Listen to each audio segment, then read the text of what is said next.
So how does this engineer-comedian thing work? I don't know what people think I'm going to do. I was like, they think I'm going to tell a joke and then analyze it? And I thought, well, I could do that.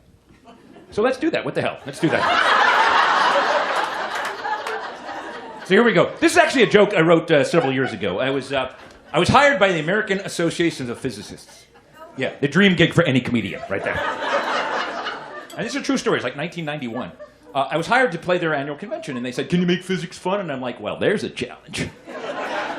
So I wrote what I believed at the time was the first physics joke. And here you go. And Adam walks into a bar. See, that was enough for them right there. They were like, "Oh my God, that's funny." And Adam walks. Adams don't walk. They're very little. You could not see them walk. And they travel in discrete energy levels. There's no walking. This guy's crazy. That was enough. The physicists were dying. But there was more. So the Adam walks into the bar, says to the bartender, "Give me a dough." Bartender pours him the drink, hands it to him, goes, "Man, you look terrible. What's your problem?" And the Adam says, "I lost an electron today." The bartender says, "Are you sure?" And the Adam says, "I'm positive."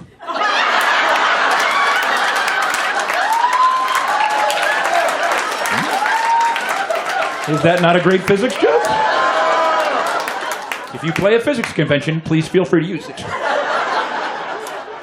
So why does that joke work? Let's do the analysis. This is the lab. This is the comedy lab. We're going to the comedy lab.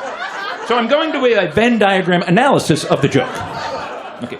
Two things need to happen in order for that joke to work. You have to overlap it. Comedy's about overlap. So you need to understand basic atomic physics, and you've been to a bar.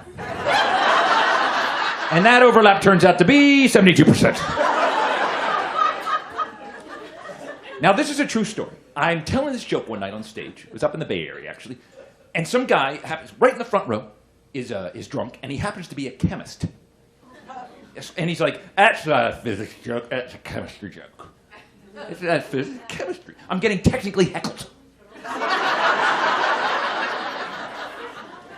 And I said, "No, sir, it's a physics joke." "No, that's atomic chemistry." And I go, "You want to hear a chemistry joke?" And I made this up on the spot. "Here's a chemistry joke, sir. Same day, same bar, later that day, and Catalyst walks in.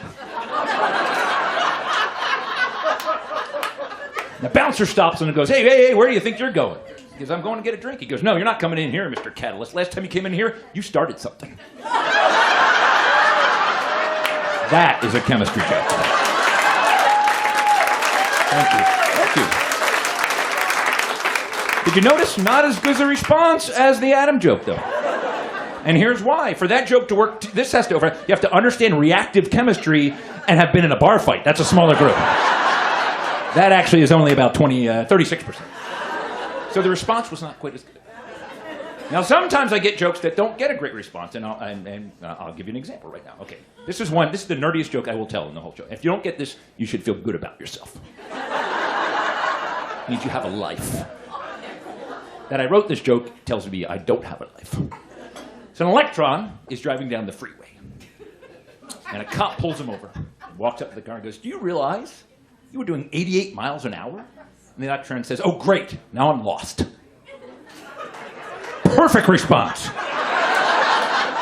Really, here's why that joke does not get a laugh. Two things need to overlap. You have to understand the Heisenberg uncertainty principle and have a sense of humor.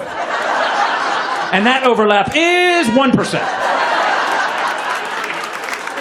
So thank you for proving my theory correct. Thank you. That was about 1%. 2 people out of this whole crowd laughed.